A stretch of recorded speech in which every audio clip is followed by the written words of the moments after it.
Hey guys, I'm Prodigy from Airsoft Team Kilo23. Today I'm going to keep up this trend of disassembly and reassembly videos and move on to the Ares G36. Now I know a lot of you have been wanting one of these. Maybe later on I'll do one for the JG style or TM style G36, but right now I'm going to stick with the Ares G36. Now this disassembles really similarly to the real steel firearms, so this should not be very difficult for you guys, even if you're a noob, because it basically pops out with just 3 pins. You can get right to the gearbox. So let's start out by opening up the stock here. That's open. Now you need to take out 3 pins. 1, 2, and 3 right there. I'm going to take out the handguard pin first. That should just slide right out, and your handguard will come right off. Now you have the the battery connector here. That's great. Okay, next step, I'm going to take my little tack hammer here, hammer out the mag well pin. Now mine's pretty stuck into place. I'm going to take some needle nose pliers and pull it out. Now you can just set all these pins aside because you're not going to need them until you reassemble the gun. The mag well should fold out like that. Now you can put that aside. The final pin is this little guy. I'm going to have to ask you guys to fold the stock a little bit, pop that out, and pull the back and the spring out of the back of the gun. Once that's done, you can actually wiggle your gearbox out. Be careful. Sometimes it doesn't like to come out. Then wiggle your battery connector out, and it's really that simple. Now I'm going to set the entire upper of my gun aside because I'm not going to touch the hop-up chamber right now. I believe I showed you guys how to extract that in an earlier video. So now that we have the gearbox here, let's go ahead and hit the anti-reversal latch release here. Now this will decompress your gearbox. Either that or you can short stroke the trigger. Now what short stroking the trigger is you put it on full auto and you flick the trigger until everything is in a resting position. Now you'll know this when it just hit zzz, zzz, zzz, poof. Sounds just like that. Now if you guys have problems with that, let me know. I might make a video on it for you guys that are just completely lost at what I'm talking about. So what I'm going to do now is, well, first of all I'm going to find a really big flathead.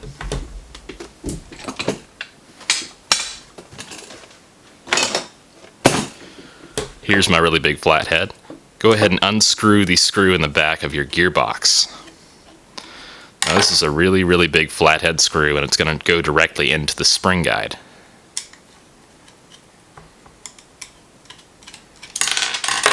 Once that's out, you can set it aside. Get your 6mm metric Allen key out. Twist this clockwise and pull the spring and spring guide out. I'm going to set those aside for now and we'll reinstall them later. Now, to remove the gearbox from the lower receiver pistol grip here, all you have to do is remove this screw right here and this pin right here, but I'm also going to remove these screws because I find reinstalling the gearbox is a little more difficult when you actually have these screws and the bottom plate in here. So I'm going to remove all of those right now, after I get my screwdriver working the way it should. Screw number 1.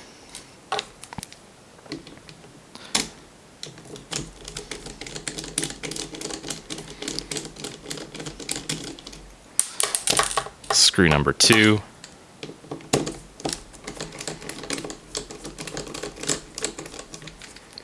And screw number 3. Now the bottom plate will just fall out right there. I'm going to leave that aside. I'm going to take a screwdriver, and that pin should really just come out of its own free will. Now put it on semi-auto. This is important, or else you could break the selector. Now on this G36 you do have to pull the side of the gearbox a little bit here so that this little latch can get by. This is for releasing the spring tension. Now when you hit the bolt catch here, it should release the spring tension most of the time. I've actually had it not work before. So what you want to do is pull it apart a little bit. Not too much so that you break it, but just enough so that it'll clear that. Wow, we got most of the gun apart already. That's a heck of a lot. So with all this done, you've got a handful of screws here, and you don't even have to relieve the spring tension with a screwdriver or something. It makes it that much easier. Now, let me go ahead and, let's see, what should I do? I'm going to remove the motor here. Now it's held on by 2 screws right here. That should be pretty easy for you guys to disassemble. There's a shorter screw that goes in the front. It's shorter by about like 4 or 5 millimeters. And the longer screw goes in the back. Now if you put these in opposite of what they should be, then your gearbox will not fit properly back into your lower receiver, which I kind of find annoying. Got the stock motor here. It's got a pretty low rate of fire and enough torque to pull the spring that comes stock in there, which is about an M120 or M125.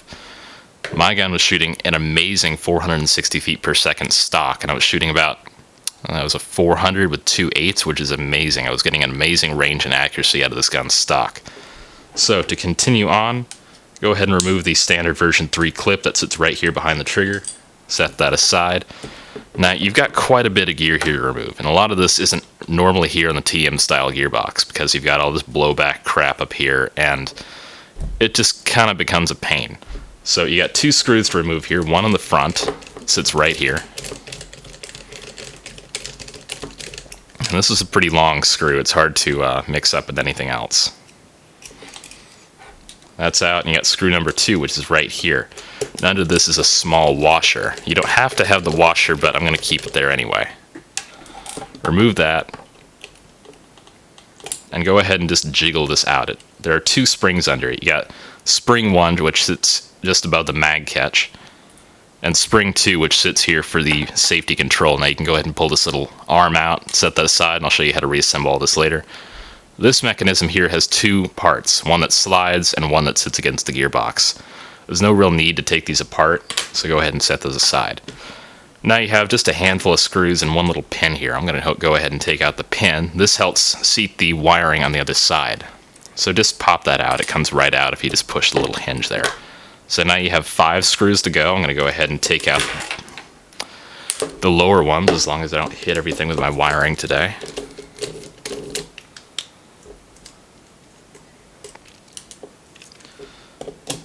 There's 2.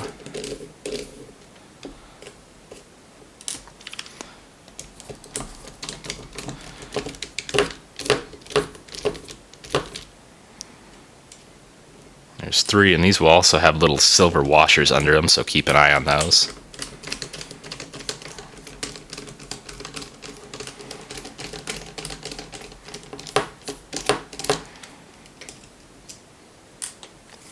Now the last one here is kind of tricky. I like to put my finger on the other side so the little nut on the other side does not go flying out and becomes hard to disassemble. You also have a little cylindrical piece inside of there you need to keep an eye on. So I like to take a screwdriver or a small hex key and poke this screw out. That's also going to have a little washer. You've got the little bolt that sits on the other side. Make sure you keep all these together. And the cylindrical piece. Now, if you guys have not disabled your blowback already, your blowback mechanism is going to be up here in this little slide. I've already removed it. If you haven't removed it, you can go ahead and remove it now.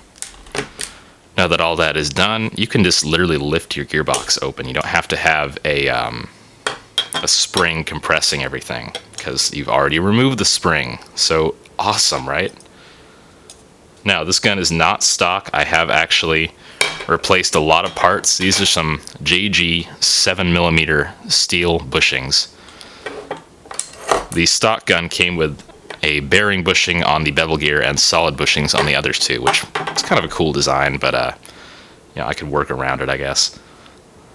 So I'm going to go ahead and take out the gears here. These are all well shimmed and well lubricated. Probably over lubricated, but oh well.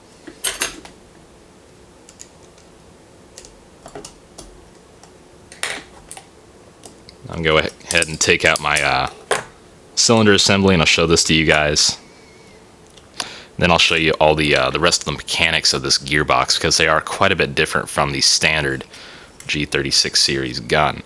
Now, here I have the JG piston, a modified bearing aluminum piston head, which is just an excellent piston head. I've had a lot of luck with it. You can get those for about 15 bucks, and they sell them for $18 at Surplus, which is where I got mine. Like I said, JG piston, this is the stock tappet plate spring, stock nozzle, because I actually had some problems using a modified nozzle in here. Just the FPS dropped by like 150, and it's just a joke. It's a JG cylinder head with 2 O-rings, and this is the stock Ares chromium cylinder. I'm getting an amazing air seal here. It works pretty dang well.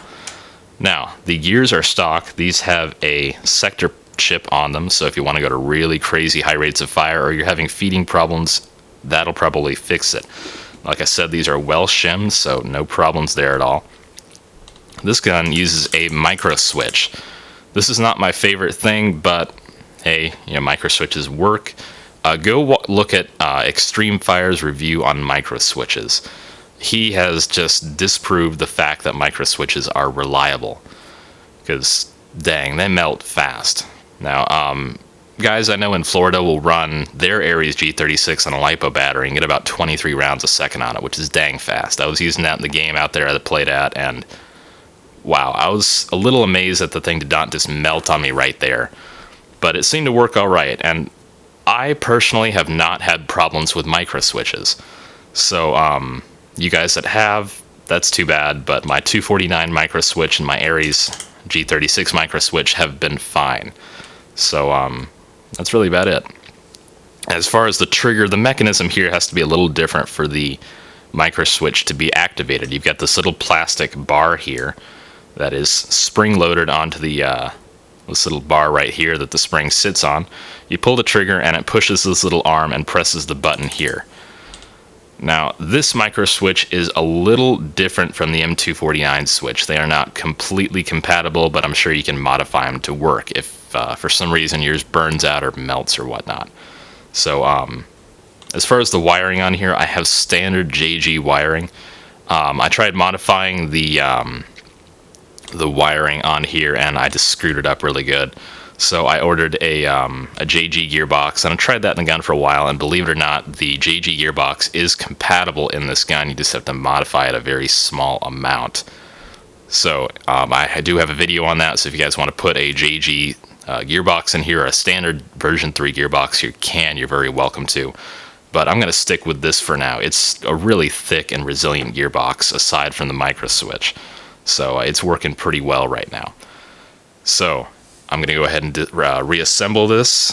Let's go ahead and bear with me here. I'm having to move my head away from my shotgun microphone, so you guys might not be able to hear me as well.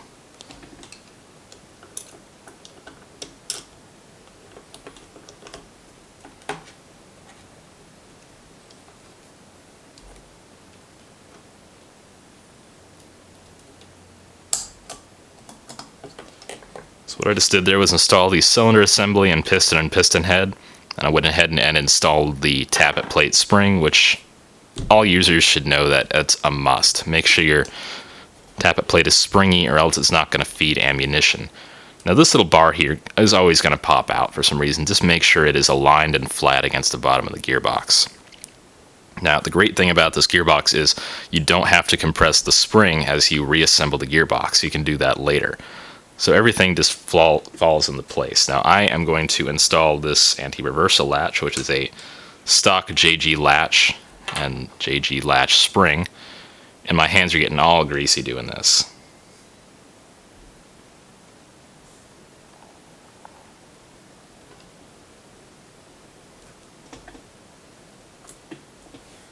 Now this latch spring is really easy to install because it sits against the AR latch spring release.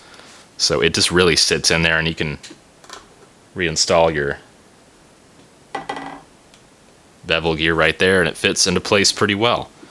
Now once you have all this done, set your gearbox shell back in there, and I've found that I actually have to, there isn't too much aligning that you have to do, considering. but there's a little bit as far as the gears and everything. So once everything's aligned, you know, you might have to pull the trigger a little bit to get it to work. I'm going to go ahead and put all my screws back in, then I'll reinstall them.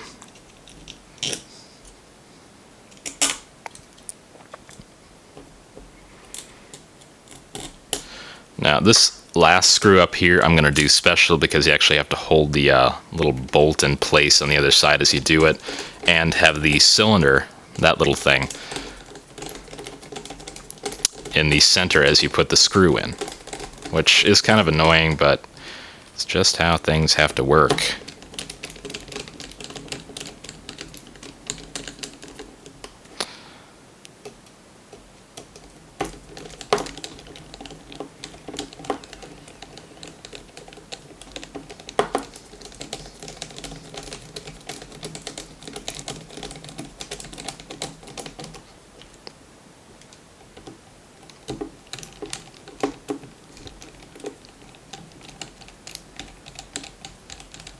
Yeah, it takes forever to get these screws in, so bear with me. I'm going to go ahead and install my spring. This is like, I think it's an ICS M100 spring I'm using. And these spring guides are proprietary for this. I know Ares sells a metal bearing spring that you can get, but God knows where you can buy that. I have not seen it anywhere, and except for an Ares catalog. So push that in there and twist it no, it's clockwise, I guess. So now I'm going to go ahead and put this little, or you know what? No, I'm going to go ahead and install the screw in the back because I'm completely being negligent there. So screw that in, and I will get my really long, big flathead. So that's in there nice and tight. Make sure that's tight because it actually can unscrew very slowly, which is not good. Now get your cylinder here, and this may take some fiddling to get it in there. Then hold the bolt in place on the other side, and my fingernails are not long enough to get a grip on it. And once it's in there, take your screw, try to align it through the cylinder. And once it is, just screw it all into place. This is a kind of a tricky screw, and I really don't like it. But, hey, what do I know about airsoft guns, right?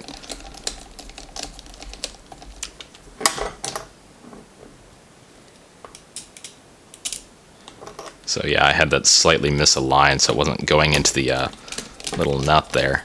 Now that it is, it's nice and tight, and we're all good and happy. Now I'm going to go ahead and get all these little plastic doohickeys in there here. This little hook that goes in the gears there, that just hooks into place. Now this little wire harness hook here, make sure that's fitting onto both wires there. And I have to get a small flathead here wherever I put it. Now I guess I can use an Allen key. And make sure that pops up through there and actually hooks onto this side of the gearbox. Once that's done, okay, now we had the interesting items to do. I'm going to go ahead and do the motor because that's relatively easy compared to the hardware that goes right there. Remember where each screw goes. You got the longer one and the shorter one.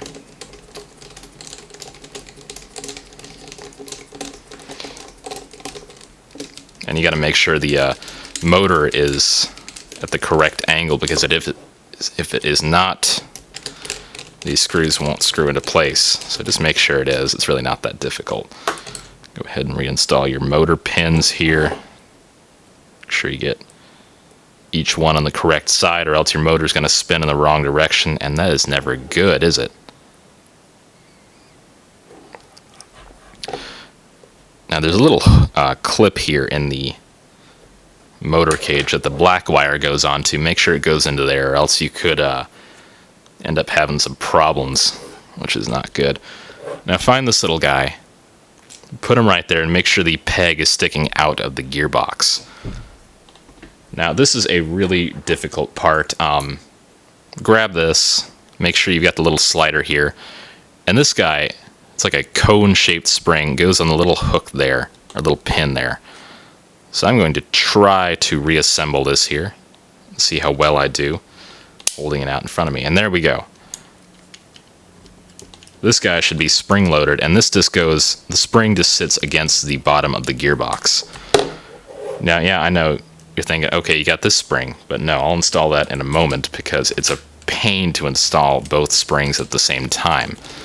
Go ahead and put the screws in here.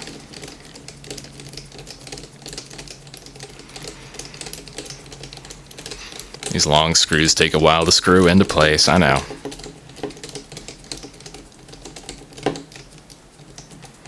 There's one screw, get the short screw and a little washer here, make sure that's on there. Like I said, if you lose the washer, it's not a huge deal. It's just nice to have it there. I'll screw that into place. And it's so short, it's small as heck, it's just a pain to deal with. This little spring, feed it as far into this little box here as you can. I like to get a flathead screwdriver and just kind of nuzzle it into place and make sure it sits on the little peg there and that guy is spring loaded. It's really not that difficult.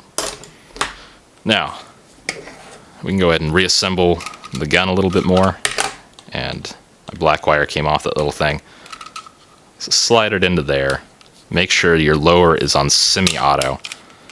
Like I said, pull the lower receiver apart a little bit. Make sure the trigger actually gets in here.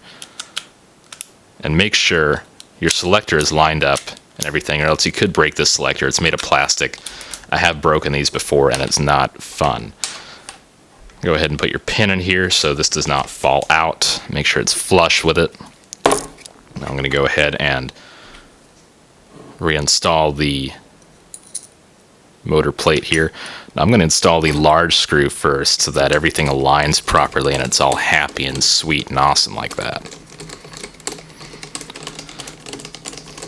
So now that the large screw is in and it's all aligned properly, you can go ahead and take your other two smaller screws that go in here, and these screw into brass housings, so it's not going to strip out on you like other G36s or MP5 style guns might. Plus, there isn't really a lot of pressure on here either, so if these weren't brass, there still wouldn't be a problem at all.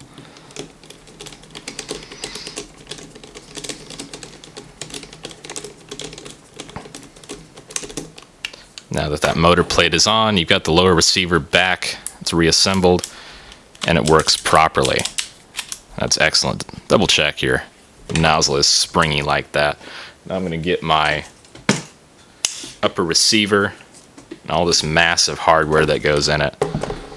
Just go ahead and make sure your wiring is in there and make sure just slide it up in there. Don't crimp your wiring or anything.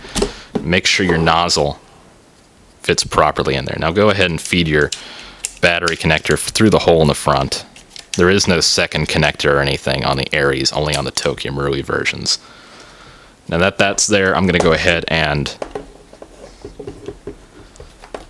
double check all the alignment here because this is being a total pain in the ass for some reason today.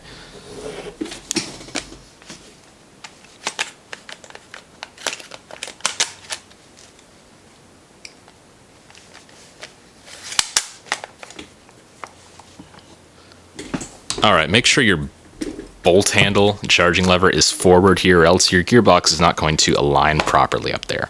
So that it goes all the way up in there. Now grab the back here and the spring and feed that up in there. Close the back, makes it a little easier. Take your rear pin, that should just pop right in there. Now you can take your mag catch, put it on the two pins there, and fold it inward, make sure it didn't hit any of the wiring in there. Take the pin. That pin's a little harder to push in, but it's still pretty easy. Now the handguard will just go on. It's not that hard. As long as I don't drop everything. 'Cause I've been doing that at work, and it's not fun dropping things at work. Especially when they're $400 KWA rifles. Pin goes right in there. Make sure everything's aligned because God knows things don't like to align on airsoft guns. And it pops into place and your Ares G36 has been disassembled and reassembled. Hope this was helpful, guys. If you had questions, please let me know. Hope this was entertaining and educational. Thanks for watching. I'm Prodigy from Airsoft Team Kilo23, signing off.